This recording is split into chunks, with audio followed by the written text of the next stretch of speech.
सौदे की शादी 111-115। स्वागत है आप सभी का रेशमी की हिंदी कहानी में। सिया, क्या तुम मेरे साथ लंच में कहीं बाहर चलोगी?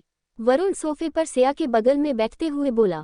वरुण, मेरा मूड नहीं है बाहर जाने का, तुम किसी और के साथ क्यों नहीं चले जाते बाहर? सिया वरुण से बहाना बनाते हुए बोली। पर क्यों? क्या तुम्हें याद नहीं, हम न्यू मैरिड कपल है और हमें तो साथ में बाहर घूमने जाना चाहिए, नई नई जगह पर। मगर तू हो कि घर में रहना चाहती हो, क्यों? वरुण थोड़ा उदास होते हुए बोला।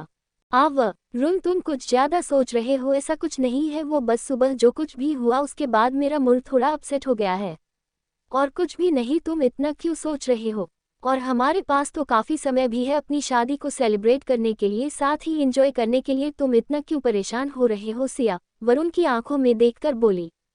ठीक है, अगर तुम्हारा मूड नहीं है तो कोई बात नहीं, मैं ना भाभी को ले जाता हूँ साथ में, इसी बहाने उनका मूड भी ठीक हो जाएगा और मुझे भाभी को जानने का मौका भी मिल जाएगा। वरुण मुस्कुराते हुए बोला और अपने कमरे से बाहर जाने लगा। कहाँ जा रहे हो? सिया जाते हुए वरुण को आवाज लगा कर बोली। भाभी के पास, उन्हें डेट पर भी तो ले जाने के लिए मनाना होगा ना। इतना बोलकर वरुण कमरे से बाहर निकल गया। पर सिया वो सोफे पर बैठी बस हैरान सी रह जाती है। अंश का रूम। अंश अपने हाथ में टाई लिए नीलिमा के सामने आ खड़ा हो जाता है और अपना सर झुकाकर उसे प्यार से देखते हुए बोला। बीबी, क्या तुम अपने इस पालतू पति को टाई पहनाना पसंद करोगी? जी। नीलिमा हैरानी से अंश को देखकर बोली। मेरा मतलब, क्या तुम अपने पति के गले में टाई बांधोगी?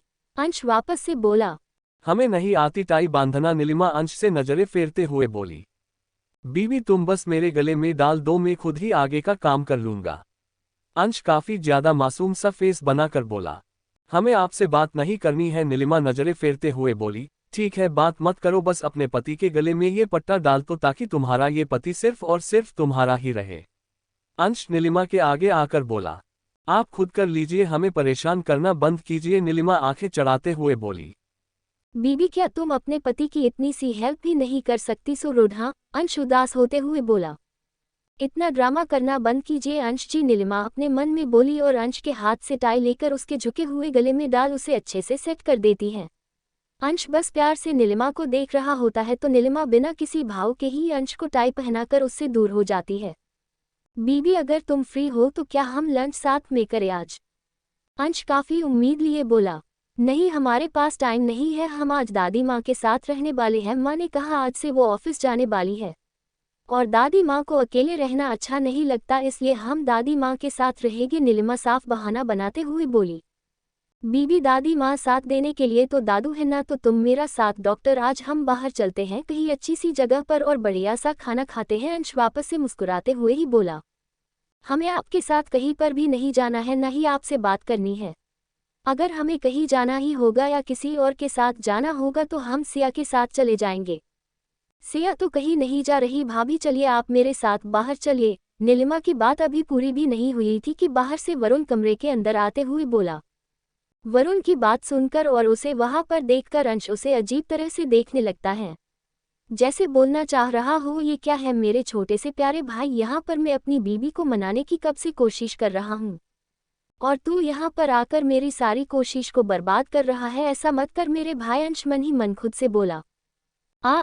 आप नहीं भाभी, तुम बोलो, चाहो तो तू भी बोल सकती हो, आई डोंट माइंड। वैसे आपको मेरा नाम तो याद है ना भाभी, अगर आप भूल भी गई तो कोई बात नहीं, चलिए मैं आपको एक बार फिर से बता देता हूँ।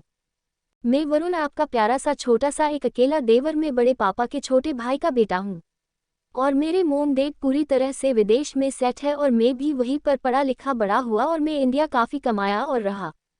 अब मैंने शादी कर ली अपने प्यार अपनी सिया से, जिसे मैं कुछ सालों से प्यार कर रहा हूँ और मैंने डिसाइड किया है मैं कुछ सालों तक यहीं पर रहने वाला हूँ अपनी इस फैमिली के साथ। क्या मेरा इतना इंट्रो काफ़ी है? वरुण एक ही सांस में सब कुछ बोल देता है और सब बोलने के बाद जोरों से सांसें लेने लगता है। वरुण को किसी रेडियो की तरह बोलते हुए देखकर नीलिमा के होठों पर हल्की सी मुस्कान आ जाती है। हमारी सिया काफ़ी ज़्यादा अच्छी और समझदार लड़की है, वो कभी भी किसी से बेवजह उलझती नहीं है, बल्कि वो तो जिसे एक बार दिल से चाहती है हमेशा उसकी परवाह करती है और अगर कभी उसकी किसी भी बातों से आपको ठेस पहुंचे तो आप उसे सिया की नादानी समझकर भुला देना। नीलिमा हूले से मुस्कुराते हुए उसे देखकर बोली। जानता हूँ भाभी, इसलिए तो आपकी नीलिमा को इतना ज्यादा चाहता हूँ, कि उसके लिए अपना घर छोड़कर मैं यहाँ इंडिया आ गया। वरुण भी मुस्कुराते हुए बोला, भाभी क्या आप मेरे साथ लंच डेट पर चलोगी? वरुण अपनी आंखों में चमक लिए बोला। वरुण की आंखों की चमक और उसकी बात सुनकर अंश का मुंह बन जाता है और वो ऐसे वरुण को देखने लगता है जैसे मौका मिलते ही वो वरुण की जमकर पिटाई लगा देगा, क्योंकि उसका भाई उससे उसकी बीबी को दूर जो ले जा रहा है।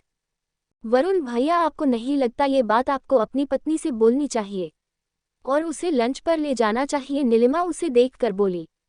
भाभी वो जाने को तैयार हो तब ना, वरुण उदास होते हुए बोला। अच्छा ठीक है, ऐसे उदास होना बंद करिए, हम बात करते हैं सिया से। अगर सिया हाँ बोले तो हम तीनों साथ में चलेंगे, नीलिमा मुस्कुराते हुए बोली और वरुण का हाथ पकड़ अंश के सामने से ही चली गई। बेचारा अंश, वो बस अपना मुंह फुलाए खड़ा रह जाता है। अंश के चेहरे को देखकर ऐसा लग रहा था जैसे वो किसी भी पल रो सकता है। क्या हुआ? मैंने सुनी तुम्हारा मूड खराब ही सिया?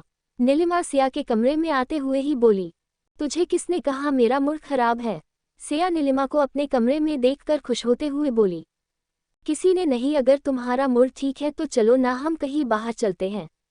वैसे भी काफी दिन हो गए खुली हवा में सांसें लिए मुझे बाहर जाने का मन कर रहा है, क्या हम बाहर चले? नीलिमा काफी मासूम सा फेस बनाकर बोली।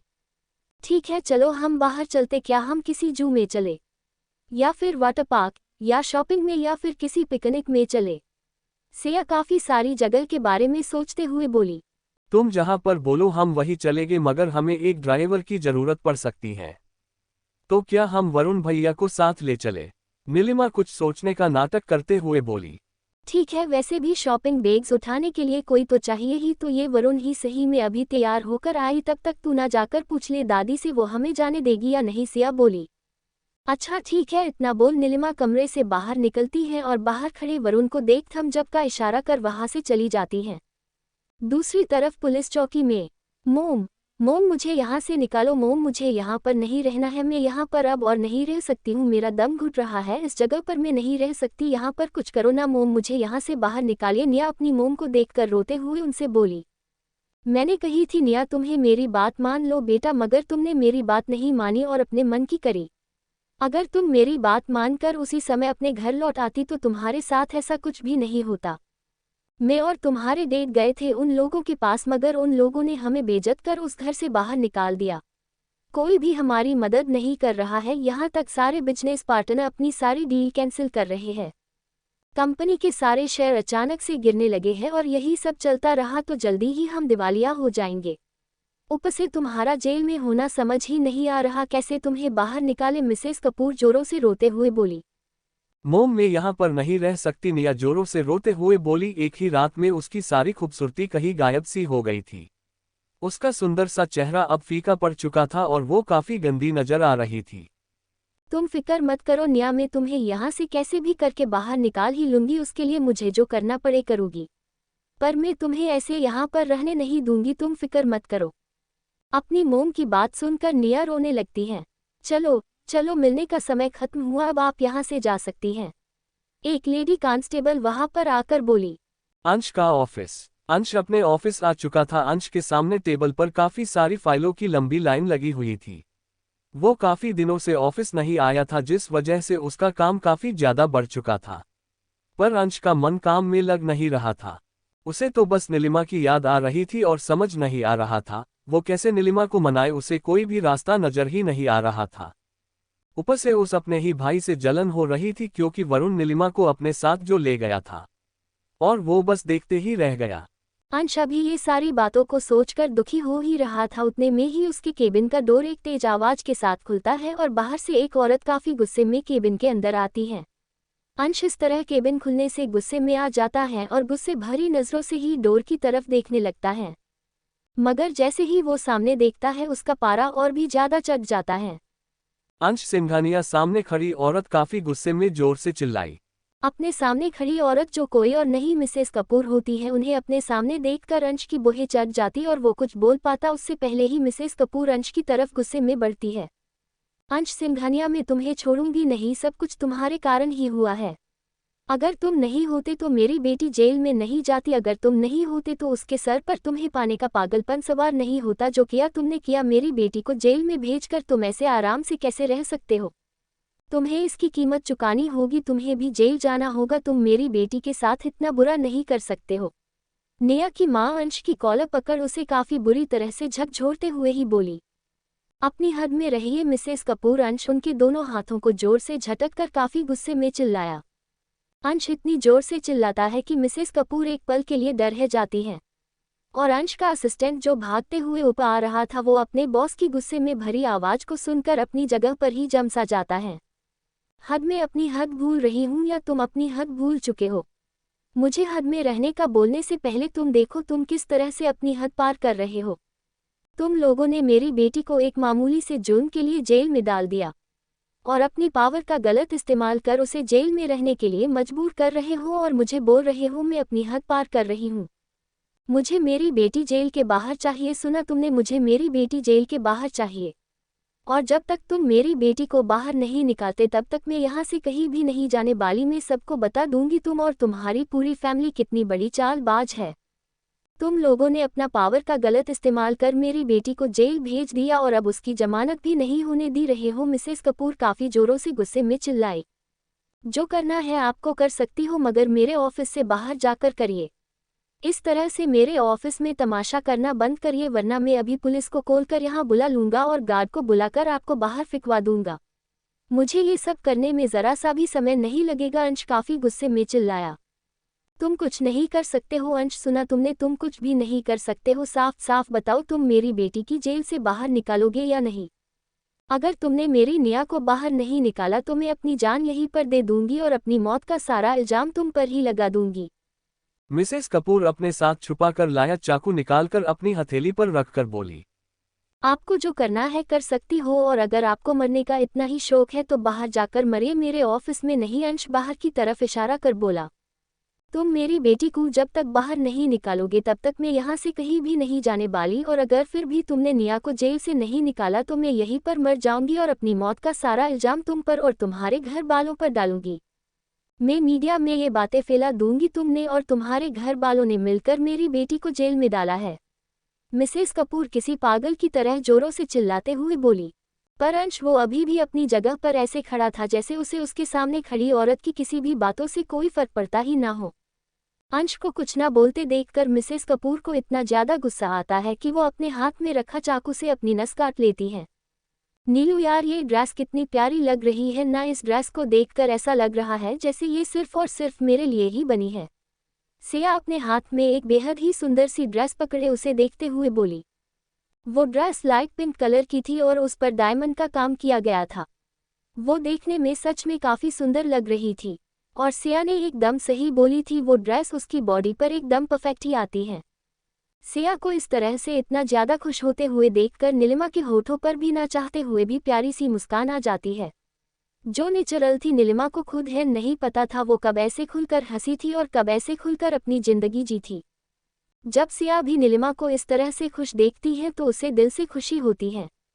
वरुण बस एक तरफ खड़ा उन दोनों लड़कियों को देख रहा था। वैसे भी वो लड़का था, वो इन लड़कियों के बीच में खड़ा क्या ही करता। ये तीनों ही शहर के सबसे बड़े और महंगे मॉल में आए हुए थे और सिया को देखकर ऐसा लग रहा था जैसे वो आज सारा मॉल ही खरीद लेना चाहती है। मैं ट्राई कर आती हूँ इस ड्रेस को, तू ना यही रुकना, इतना बोल सिया वरुण को देखती है जो थोड़ा दूर खड़ा हुआ था और आसपास मौजूद फीमेल स्टाफ वरुण को है घूरे जा रही थी। उन लड़कियों का वरुण को इस तरह से घूरना पता नहीं क्यों मगर सिया को अच्छा नहीं लगता है। वो थोड़ी तेज आवाज में चिल्ला कर बोली, वरुण वहाँ क्या खड़े हो, यहाँ पर आओ और मेरी नीलू का ध्यान रखो। मेरी नीलू काफी भोली और सुंदर है, क्या पता कोई इसे अपने साथ किडनैप कर ही ले गया तो तुम्हारे भाई का क्या होगा और अगर तुम्हारी लापरवाही की वजह से मेरी नीलू को कुछ हुआ तो शादी के अगले दिन ही सिंगल ना हो जाओ तुम। सिया शादी के दूसरे दिन इस लाइन पर वजन डालकर बोली।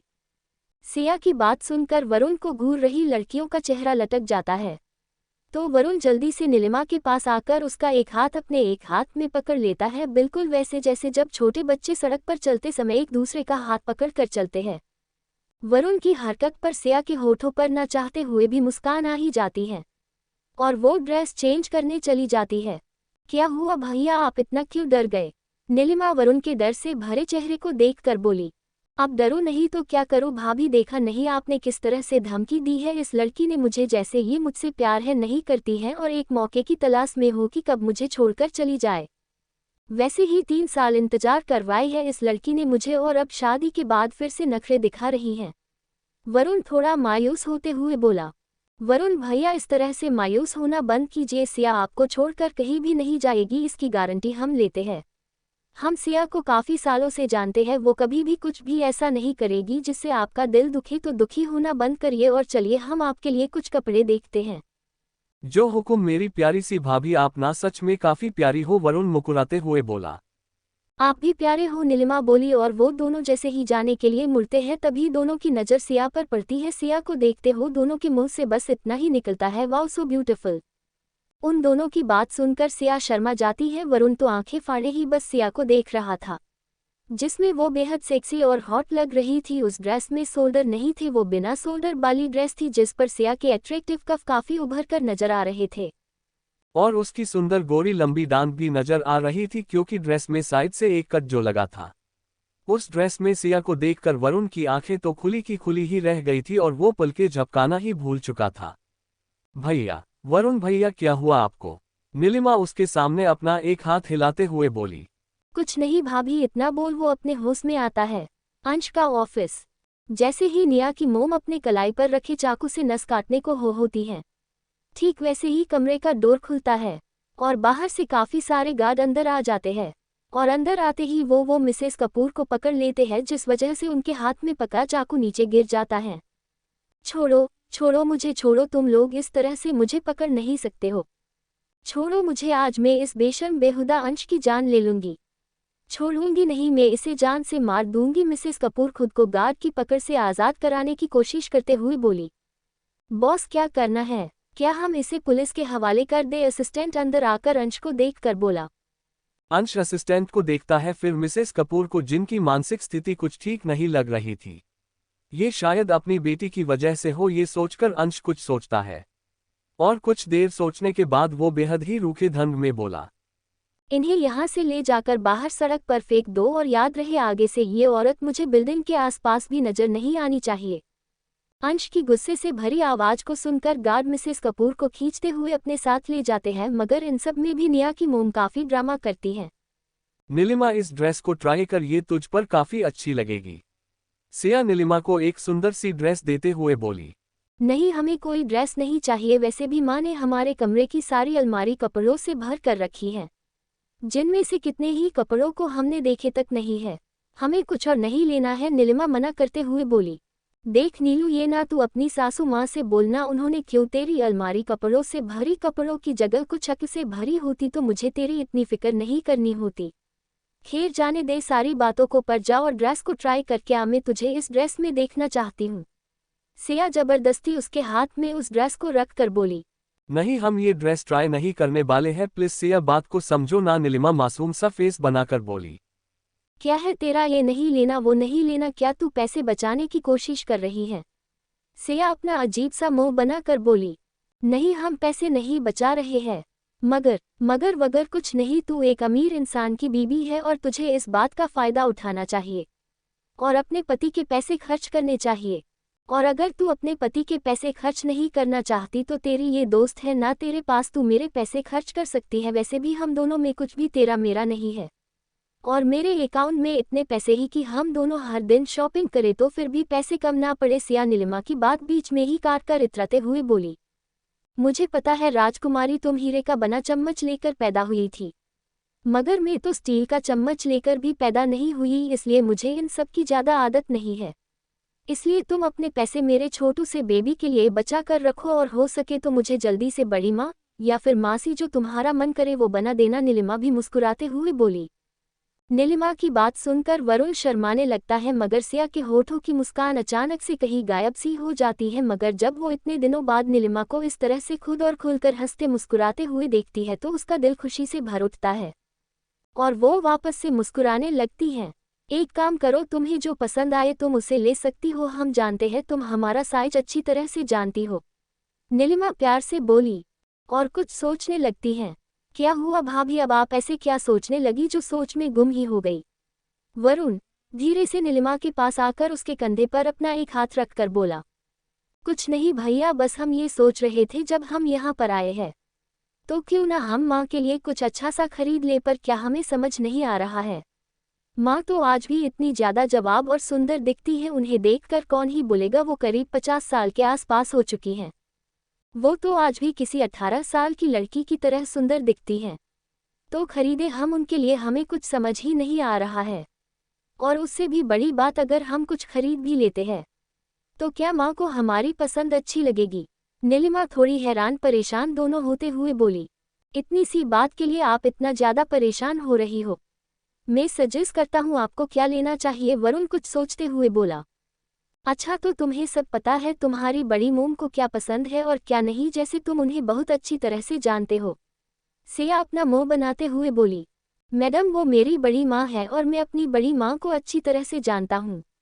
तुम नहीं तो प्लीज मुझे ना सोचने दो, वरुण भी इतराते हुए बोला। बंदर सी शकल लेकर क्या है सोच लोगे, सिया धीरे से बोली ताकि कोई सुन ना पाए। मगर उन दोनों के बीच खड़ी होने के कारण नीलिमा उसकी बात को सुन लेती है और उसकी बात को सुनकर वो सिया को आंखें दिखाते हुए बोली, सिया। नीलू। सिया भी नीलिमा की तरह ही बोली और फिर दोनों एक साथ हंसने लगती हैं। अल्पविराम अल्पविराम अल्पविराम अल्पविराम अल्पविराम अल्पविराम अल्पविराम अल्पविराम अल्पविराम अल्पविराम अल्पविराम अल्पविराम। अंश सर, एक बहुत बड़ी प्रॉब्लम हो गई। अंश का असिस्टेंट बाहर से भागते हुए अंश के केबिन में आकर जल्दी से बोला। कैसी प्रॉब्लम? अंश हैरानी से बोला, मिसेस कपूर ने छोटी सी बात का बहुत बड़ा पतंगड़ बना दिया है। उन्होंने इन सब में मीडिया को इन्वॉल्व कर दिया है और मीडिया ने इस बात की बहुत बड़ी पतंगड़ बना दी है। काफी सारे मीडिया रिपोर्टर और प्रेस वाले मेन गेट के बाहर खड़े हुए हैं और सारे के सारे अंदर आने की कोशिश कर रहे हैं। गार्ड उन्हें अंदर आने से रोकने की पूरी कोशिश कर रहे हैं, मगर भीड़ इतनी ज्यादा है कि लगता नहीं है गार्ड अब ज्यादा देर तक उन्हें रोक पाएंगे। मिसेस कपूर ने ये सब कुछ जानबूझकर किया है। उन्हें पता था अगर उन्हें आपको बदनाम करना है तो उन्हें मीडिया का सहारा लेना पड़ेगा। और ये बात अब इतनी ज्यादा बढ़ चुकी है कि हमारी कंपनी के शेयर की कीमत पर गिरावट होने लगी है। असिस्टेंट काफी ज्यादा घबराते हुए बोला। अपने असिस्टेंट को इस तरह से घबराते हुए देखकर और उसे इतना ज्यादा डरते हुए देखकर अंश कुछ नहीं बोलता है। वो बस खामोश सा अपनी चेयर पर बैठा रहता है, जैसे उसे पता था ये सब होने वाला हो। पीआर डिपार्टमेंट से बोलो, वो इस बात को हैंडल करेगी। और रही बात मीडिया की, तो उन्हें खड़े रहने दो। उन लोगों का तो काम ही है बातों को घुमा फिरा कर बताना और मिर्च मसाला लगाना। अंश एकदम शांत आवाज में बोला, फिर वो कुछ सोचकर वापस से बोला, सारे न्यूज चैनल को खरीद लो और जो ना माने उनके साथ क्या करना है ये तुम जानते हो। अंश नॉर्मल सी आवाज में बोला, ओक ओक बॉस, मैं सब कुछ समझ गया, आप फिक्र मत करिए, मैं सब हैंडल कर लूंगा। और मैं हैंडल नहीं भी कर पाया तो हमारे पास शहर की सबसे बेस्ट पीआर टीम तो है ही। इतना बोलकर असिस्टेंट वहां से चला जाता है। अपने असिस्टेंट के वहां से जाते ही अंश अपनी चेयर से टिककर बैठ जाता है और अपने दोनों हाथों को अपने सर के पीछे रख खुद से ही बोला, मिसेस कपूर, लगता है अब आपका मन भर गया है अपनी जिंदगी से, तभी आप मुझसे टकराने की कोशिश कर रही हो। पर आप शायद एक बात भूल चुकी हो, तालाब में रहकर कभी भी मगरमच्छ से दुश्मनी नहीं करनी चाहिए। मगर जब अब आपने दुश्मनी कर ही ली है तो मुझे ये दुश्मनी निभाने में और आपको पूरी तरह से बर्बाद करने में कोई भी परेशानी नहीं है। अंश ये सारी बातें एकदम शांत होकर बोलता है, जैसे उसे इन सभी बातों से कोई फर्क ही नहीं पड़ता हो। क्या तुमने सोचा माँ को क्या पसंद आ सकता है? नीलिमा काफी ज्यादा क्यूरियस होते हुए बोली। हाँ, मैंने सोचा बड़ी माँ को एंटीक पीस का कलेक्शन बनाने का और उन्हें अपने घर में सजाने का काफी शौक है। और उसी के साथ उन्हें ऑक्शन में बिकने वाली सबसे रेयर और एंटीक चीजें खरीदकर अपने पास रखने का भी शौक है। और इसके अलावा उन्हें कुछ और पसंद आएगा तो उन्हें पेंटिंग का काफी शौक है। अगर आप कभी बड़ी मोम के रूम में गई होगी तो आपने नोटिस की होगी, उनके रूम में देश के सारे बड़े बड़े पेंटर की बनाई गई स्पेशल पेंटिंग मौजूद है। वरुण को जितना मालूम था उसने उतना नीलिमा को बता दिया। क्या तुम अक्ल से पैदल हो? सिया अजीब सा मुंह बनाकर वरुण को देखते हुए बोली। मतलब क्या है तुम्हारा? वरुण भी अजीब सा फेस बनाकर सिया को देखकर उसकी है तरह से बोला। मेरा मतलब साफ है, क्या यहाँ पर कोई ऑक्शन लगा हुआ है? या यहाँ पर कोई पेंटिंग बेचने का ऑक्शन लगा है जहाँ पर नीलामी होती है? या फिर यहाँ पर कुछ भी ऐसा नजर आ रहा है जो हम खरीद सके, जो तुम्हारी बड़ी मोम को पसंद भी आए? सिया वरुण का मजाक उड़ाते हुए बोली। हाँ, यहाँ पर ऐसा कुछ भी नहीं है और अभी हो भी नहीं सकता है क्योंकि ऑक्शन साल में सिर्फ एक बार होता है जिसमें काफ़ी एंटीक और यूनिक चीज़ों को बेचा और खरीदा जाता है। या फिर कोई ऑक्शन तब ऑर्गेनाइज होता है जब कोई अमीर या बड़ी फैमिली उसे ऑर्गेनाइज करना चाहती हो। तो इसका मतलब है अभी भाभी कुछ भी ऐसा नहीं खरीद सकती जो बड़ी माँ को पसंद आए, क्योंकि उनकी चॉइस काफ़ी ज़्यादा यूनिक है और उनके पास कपड़ों, गहनों या फिर किसी और चीज़ों की कोई भी कमी नहीं है। वरुण सच बताते हुए बोला। हाँ, तुम्हारी बात सच है, इतनी अमीर औरत को भला क्या किसी चीज़ की कमी भी आ सकती है? भला सिया भी वरुण की बात से सहमत होते हुए बोली। तो क्या हम अब कुछ भी नहीं ले सकते हैं माँ के लिए? नीलिमा थोड़ा मायूस होते हुए बोली। इस तरह से मायूस होने की कोई भी ज़रूरत नहीं है भाभी आपको। अगर आप मोम को खुशी करना चाहती हो तो आपको बस इतना करना होगा, आपको बड़ी मोम के लिए कुछ अच्छा सा और बढ़िया सा डिनर रेडी करना होगा, क्योंकि मुझे पता है बड़ी मोम को इना खाने का बहुत शौक है। और आप उन्हें खाने से इम्प्रेस कर सकती हो? वरुण थोड़ा इतराते हुए बोला। क्योंकि आप नहीं जानती, एक बार दादी ने मुझे बताई थी बड़े पापा ने बड़ी मोम को अच्छा और टेस्टी खाना खिलाकर ही इम्प्रेस किया था। वरुण हंसते हुए बोला। और रियली सिया का ये सुनकर मुंह खुल जाता है और हैरानी में उसके मुंह से बस 2 शब्द ही निकल पाते हैं। और नहीं तो क्या? वरुण वापस से खुद को शाबाशी देते हुए बोला। नीलिमा उन दोनों की बातों को सुनती है, फिर कुछ सोचकर वो खुद से ही बोली, ये दोनों एक दूसरे से इस तरह से बातें करते हैं जैसे ये दोनों किसी अलग अलग टीम के मेंबर हो। पर जाने दे नीलिमा, तू इन दोनों के बीच में मत पड़, वैसे भी ये दोनों पति पत्नी है और इस तरह के मोमेंट इन दोनों के लिए ही यादगार होंगे। ये सोचकर ही वो आगे बढ़ जाती हैं और आसपास देखने लगती हैं। तभी उसकी नज़र ऊपर डमी में लगी एक ड्रेस पर पड़ती है। जैसे ही वो उस ड्रेस को देखती है, नीलिमा की आंखें बस उस ड्रेस को देखकर उस पर ही जम सी जाती हैं। वो ड्रेस सच में काफ़ी ज़्यादा खूबसूरत थी। उसका कलर क्रिस्टल ब्लू था और उसके कफ पर काफी सारे छोटे छोटे डायमंड लगे हुए थे। उसकी स्लीव पर काफी सारे बटरफ्लाई बने हुए थे और उसमें बस एक स्लीव थी और उस एक ही स्लीव में जो तितलियां बनी हुई थी उनमें भी पिंक कलर के डायमंड लगे थे और वो काफी ज्यादा चमक रहे थे। उस ड्रेस में काफी ज्यादा घेर था और वो ड्रेस कुछ इस तरह थी जो भी उसे देखे तो बस देखते ही रह जाए। नीलिमा भी खुद को उस ड्रेस को देखने से रोक नहीं पाती है और वो बस बिना पलके झपकाए ही उस ड्रेस को देखने लगती है। आपकी चॉइस काफ़ी यूनिक और सुंदर है मैम, ये ड्रेस आज ही हमारे मॉल में आई है। इस ड्रेस को एक अमेरिकन डिज़ाइनर ने डिज़ाइन किया है और ये पूरी दुनिया में बना सिर्फ एक ही पीस है। इसकी तरह कोई और दूसरी ड्रेस बनी नहीं है, ना ही कोई बन पाएगी। इसकी कीमत काफी ज्यादा है मगर ये ड्रेस काफी खूबसूरत है। एक सेल्स गर्ल्स नीलिमा के पास आकर उसे देखते हुए और उस ड्रेस की रियलिटी बताते हुए बोली, मुझे ये ड्रेस चाहिए, आप इसे मेरे लिए पैक की दीजिए। नीलिमा बोली। ऑप मैम, मैं अभी इसे पैक करवाती हूँ। इतना बोलकर को लड़की उस ड्रेस को निकाल उसे पैक करवाने के लिए ले जाने लगती है। तभी वहां पर एक आवाज आती है, वाओ सो ब्यूटीफुल, ये ड्रेस कितनी ज्यादा सुंदर है, ये ड्रेस तो मेरे पास होनी चाहिए। सुनो, तुम इस ड्रेस को मेरे लिए पैक कर दो। एक लड़की सामने से आते हुए उस सेल्स गर्ल के हाथ में रखी ड्रेस को देखते हुए बोली। उस लड़की की बात सुनकर नीलिमा और वो सेल गर्ल दोनों है अपने सामने खड़ी लड़की को देखने लगते हैं। उनके सामने एक बेहद है सुंदर और खूबसूरत सी लड़की खड़ी हुई थी जिसके बाल घुंघराले थे और वो देखने में सच में काफ़ी सुंदर थी, साथ ही घमंडी भी, क्योंकि घमंड उसके चेहरे पर साफ नजर आ रहा था। सॉरी मैडम, आप किसी और ड्रेस को देख लीजिए, ये ड्रेस इन मैडम ने ले ली है, बस ये पैक होने ही जा रही हैं। वो लड़की अपने सामने खड़ी दूसरी लड़की को देखकर बोली।